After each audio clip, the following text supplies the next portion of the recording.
우리에게 주신 하나님의 말씀은 신약 성경 로마서 1장 14절에서 16절 말씀입니다.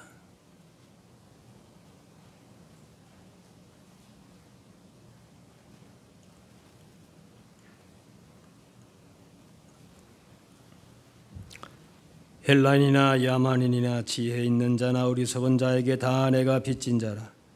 그러므로 나는 할 수 있는 대로 로마에 있는 너희에게도 복음 전하기를 원하노라.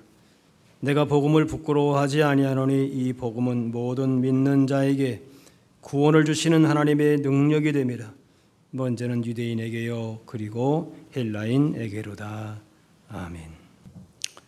우리는 가족이든 교회 성도든 친구든 이웃이든 누군가 복음을 전해서 교회에 나와 신앙생활하게 되었고 이 시간 예배 자리에 있게 됩니다. 우리 안에 이렇게 복음의 열매가 맺기까지 누군가 사랑의 수고와 섬김과 희생과 헌신이 있었습니다. 그것이 잠시 잠깐이 아니고 오랜 기간 동안에 기도하고 수고하고 헌신한 그 열매로 우리가 지금 이 자리에 앉아 있는 것입니다. 갈라디아 4장의 사도 바울은 너희 속에 그리스도의 형상을 이루기까지 다시 너희를 위하여 해산하는 수고를 한다.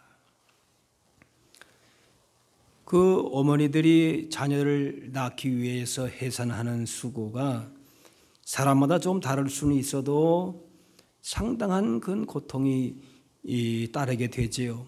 10달 동안의 수고와 또 해산의 수고가 있습니다. 우리 안에 그리스도의 형상을 이루기까지 이렇게 누군가 해산의 수고를 통해서 우리가 지금 이 자리에 앉아 있는 것이 복음의 열매가 맺혀진 것입니다. 그러므로 우리가 받은 그 사랑, 그 복음을 혼자 간직하는 것이 아니라 오늘 바울이 14절에 내가 빚진 자라 고백한 것 같이 빚진 자의 마음을 품고 그 복음을 함께 누리도록 해야 할 것입니다. 그리스도인이 그 복을 자신만 누리려고 한다 하면은 가장 귀한 것을 거저받고 자신만 소유하려고 하는 그리스도인이 오히려 역설적으로 가장 이기적인 사람이 될 수도 있는 것입니다. 그러므로 예수 그리스도 복음을 받아서 구원 열매를 맺은 우리는 그 구원의 복을 나눌 수 있어야 합니다. 복음을 알지 못해서 하나님과 단절되고 그 결과 죄와 마귀의 권세 아래 지내다가 멸망길로 가는 영혼들을 안타까운 마음으로 바라보면서 복음의 열매를 맺도록 하는 것이 바로 전도인 것입니다. 그리고 복음은 교회 밖에 있는 사람에게만 필요한 것이 아니라 교회 안에 있다고 하지만은 보혈의 능력 앞에서 깨어져야 될 사람, 말씀의 권능 앞에 무릎 꿇어야 할 사람, 십자가를 의지하고 회개하고 돌아와야 될 사람이 교회 밖 불신자만 아니라 교회 안에도 있는 것입니다. 사막에서 언제나 물이 솟아나는 오아시스를 발견했다면은 주변 목마른 사람에게 물 있는 곳을 알려주는 것이 당연한 것처럼 십자가 보혈의 능력과 부활의 영광이 얼마나 놀라운 소식인지를 알고 천국 소망이 있다면은 이것을 말하지 않을 수 없게 됩니다.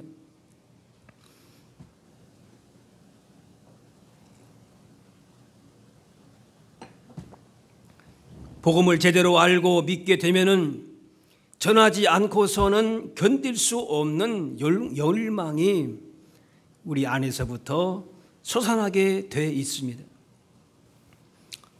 바울은 당시 최고의 지성인이라고 할 수 있는데 나사렛이라고 하는 작은 시골 동네에서 자란 예수라는 사람을 믿고 따른다는 것은 부끄러운 일이었습니다.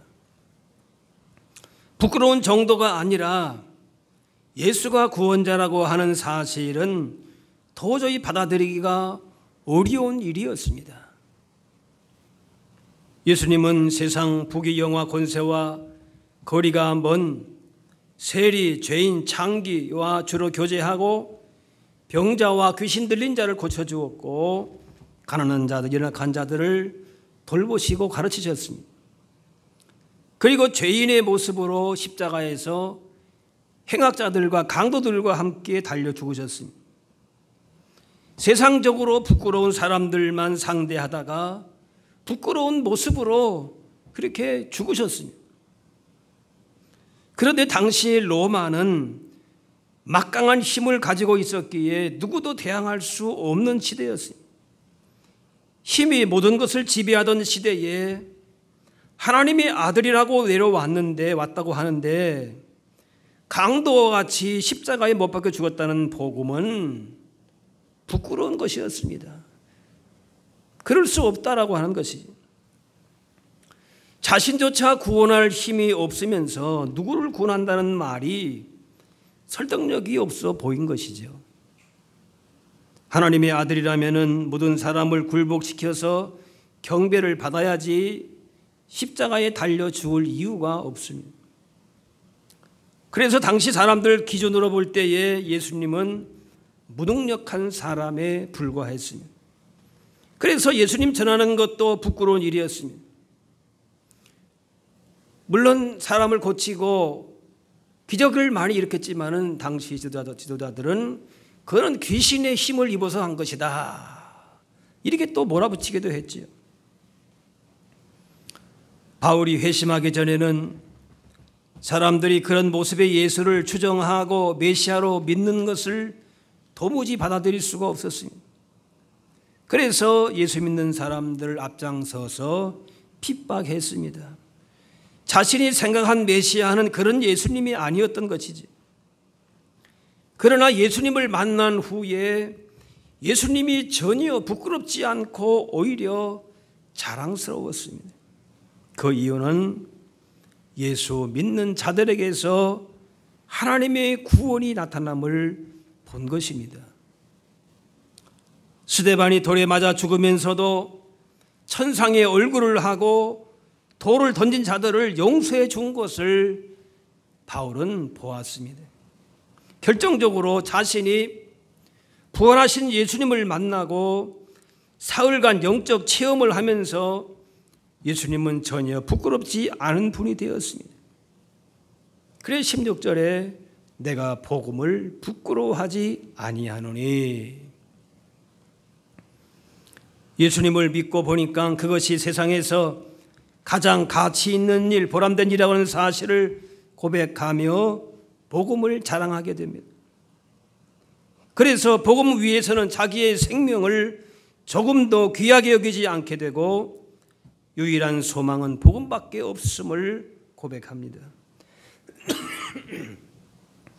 사람들은 대체로 재물이나 명예나 권세, 지성이나 교양, 가식과 위선으로 인정과 존경을 받으려 하지만은 실제 내면에 어떤 부끄러움이 있는지 모르든지 혹은 숨기고 살아갑니다.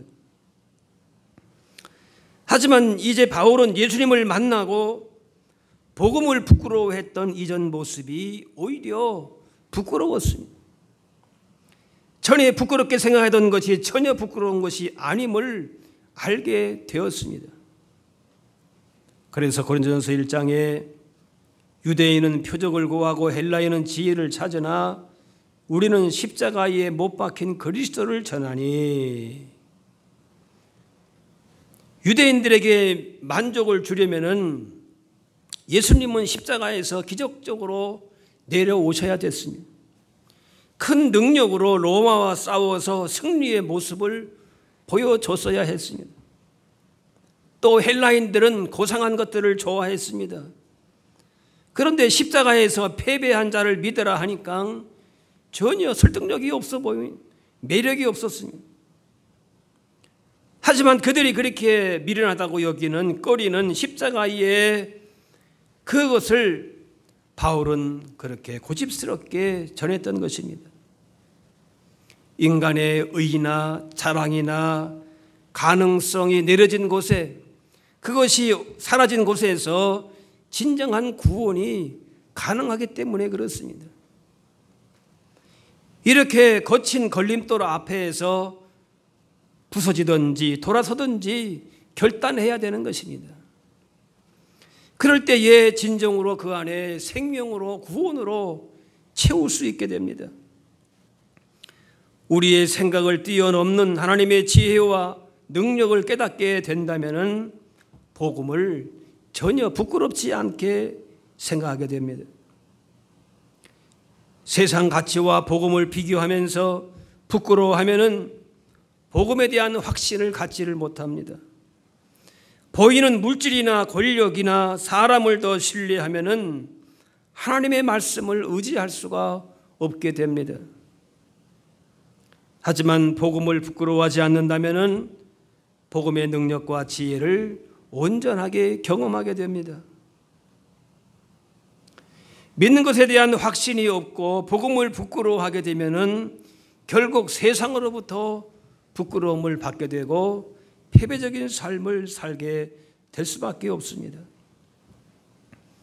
예수님을 만난 이후에 바울은 세상에서 가장 가치 있는 일, 보람된 일이 영원히 죽을 수밖에 없는 사람을 살리고 가난한 사람을 진정 부유하게 만들고 상처를 치유하게 해주는 것인데, 그것이 바로 복음이라는 사실을 깨닫고 그 복음을 전한 것입니다. 세상에 어떤 강한 능력과 지혜에 있지 아니하고 세상에 부끄럽게 생각하는 십자가에 달려 죽으신 예수님이 진정 생명이시고 우리 삶의 구원이시고 능력이심을 바울은 고백한 것입니다.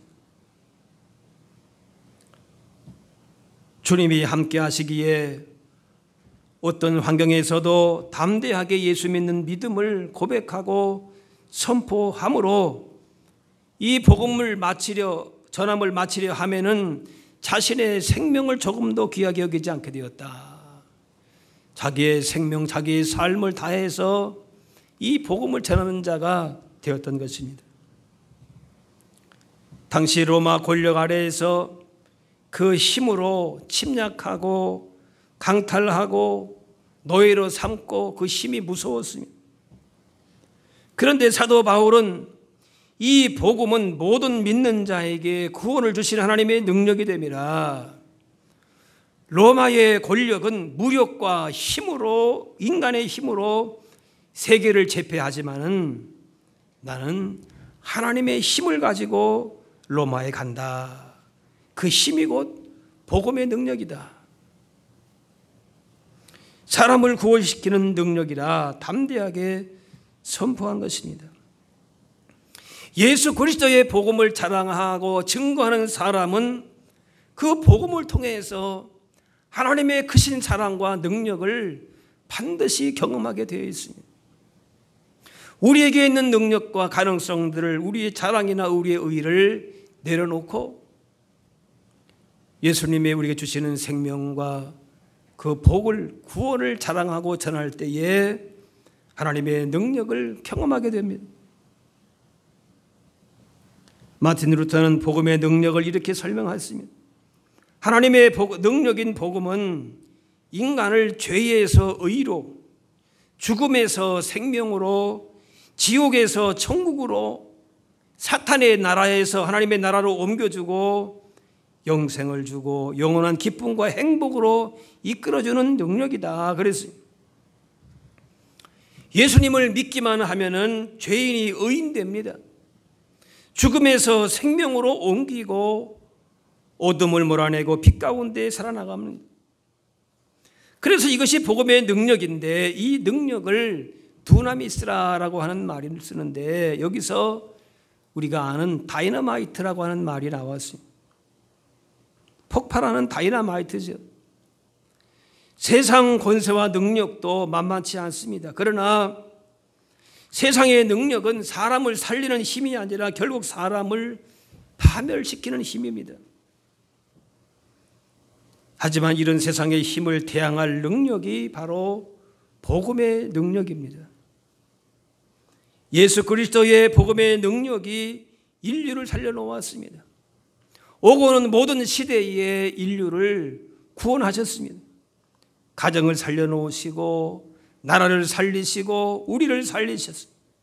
이것이 복음의 능력입니다. 요한복음 3장 16절 하나님이 세상을 이처럼 사랑하사 독생자를 주셨으니 이는 그를 믿는 자마다 멸망하지 않고 영생을 얻게 하려 하심이라. 신구약 말씀을 요약한 말씀입니다. 복음의 핵심 구절입니다. 인간의 구원은 100% 조건 없는 하나님의 사랑으로 출발했습니다. 하나님이 세상을 이처럼 사랑하사 독생자를 주셔서 그렇게 영생을 얻게 하셨습니다.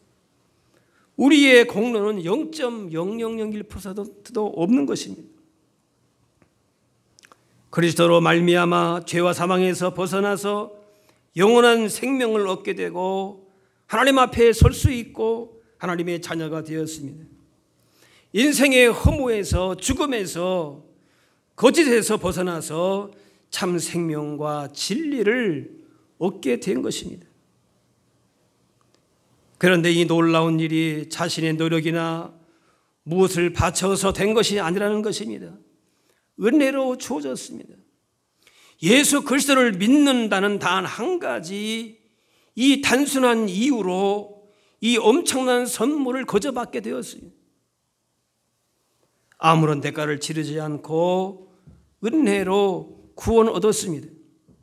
흔히 하는 말로 공짜로 얻은 것입니다.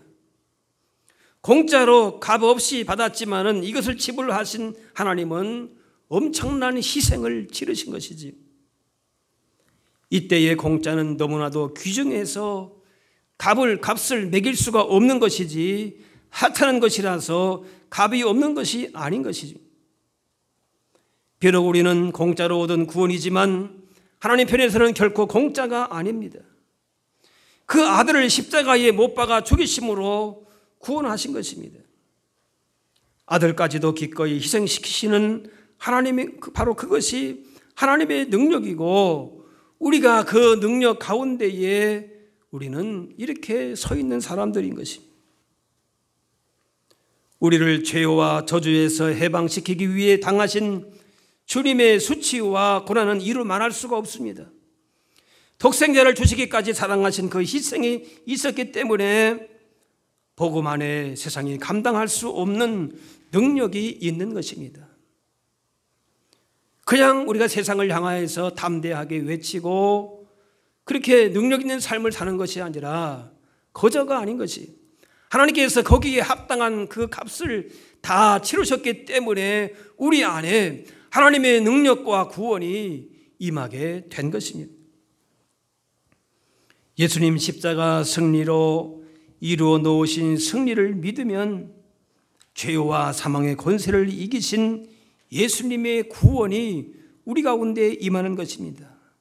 바로 이것이 복음인 것입니다.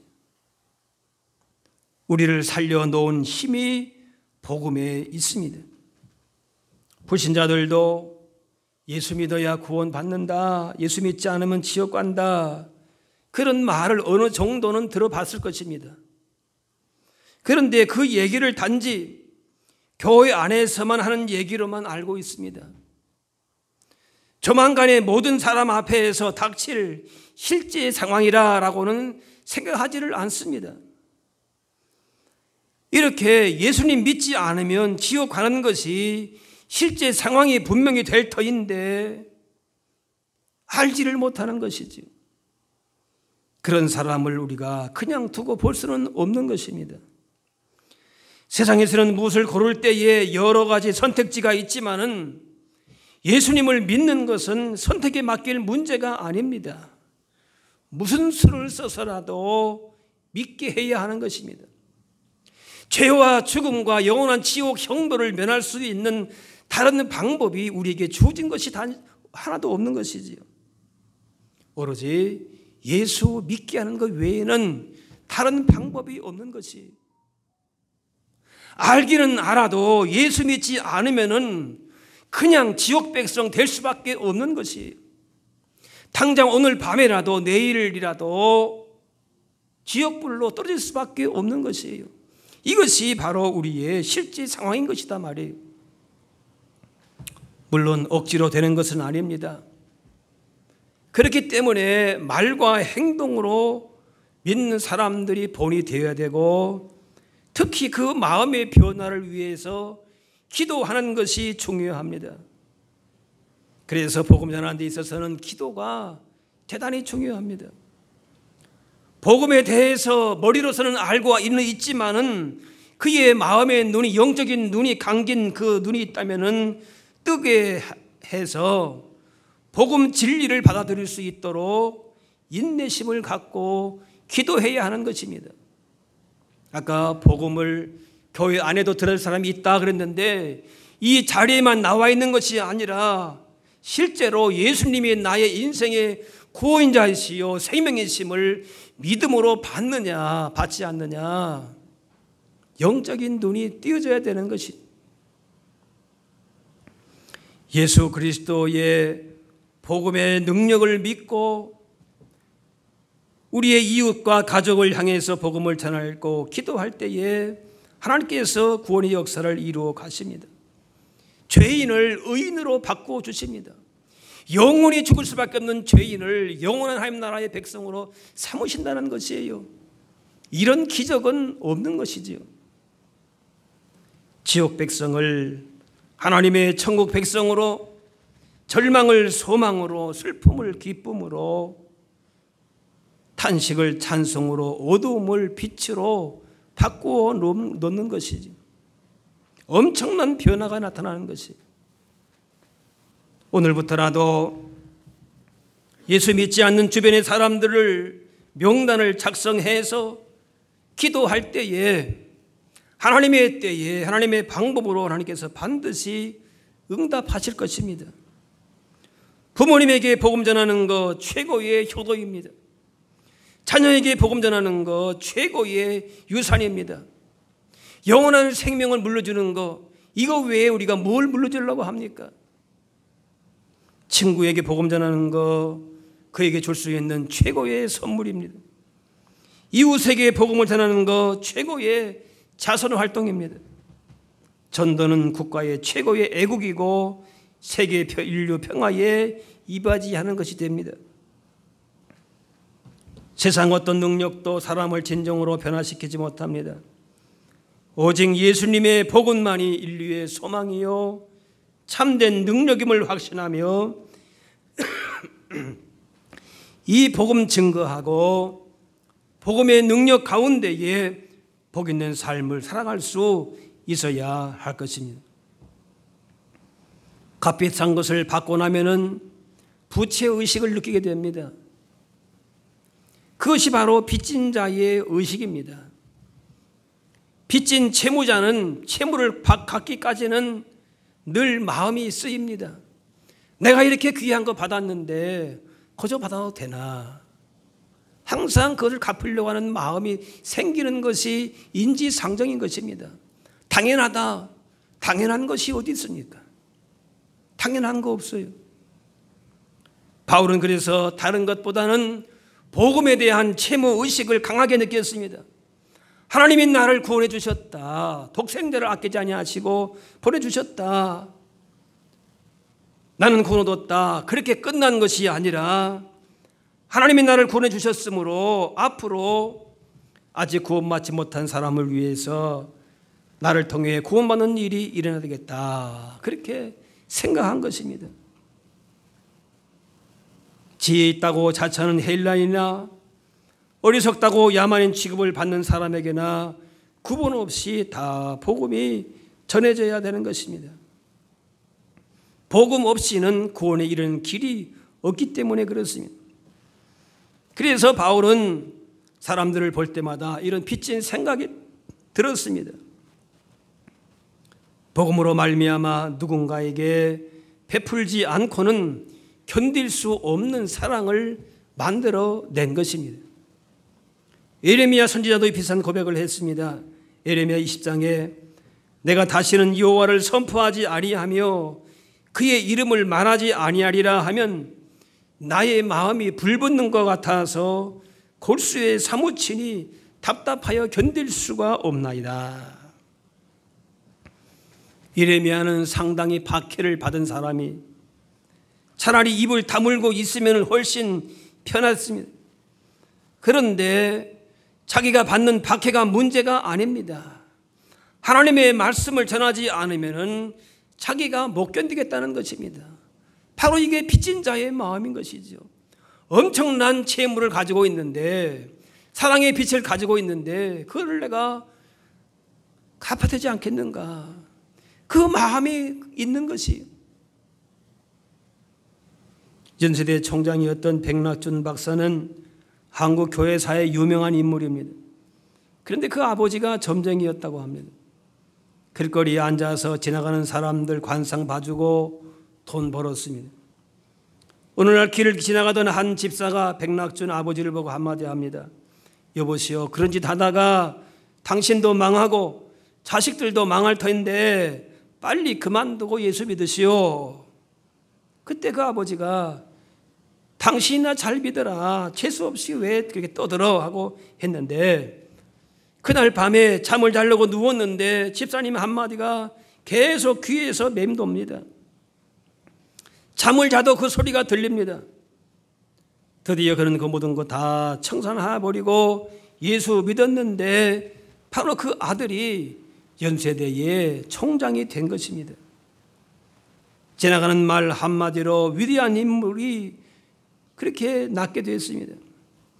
복음의 능력을 믿고 담대히 선포할 때에 하나님의 놀라운 능력을 경험하게 됩니다. 우리 주변에 누구나 복음을 받게 해야 합니다. 나보다 못난 사람에게도 나보다 잘난 사람에게도 복음은 똑같이 전해져야 하는 것입니다. 하나님이 아브라함을 복의 근원으로 부르셨습니다.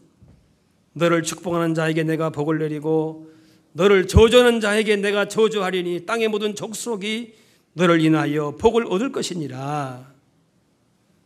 아브라함은 자기만 복을 받으면 되는 사람이 아니었습니다. 자기를 통해서 땅의 모든 족속이 복을 받게 해야 하는 사람이었습니다. 우리가 바로 그런 사람이에요. 가는 곳마다 우리가 그렇게 복의 근원으로, 축복의 통로로 살아야 되는 사람들이라 말인 것이죠.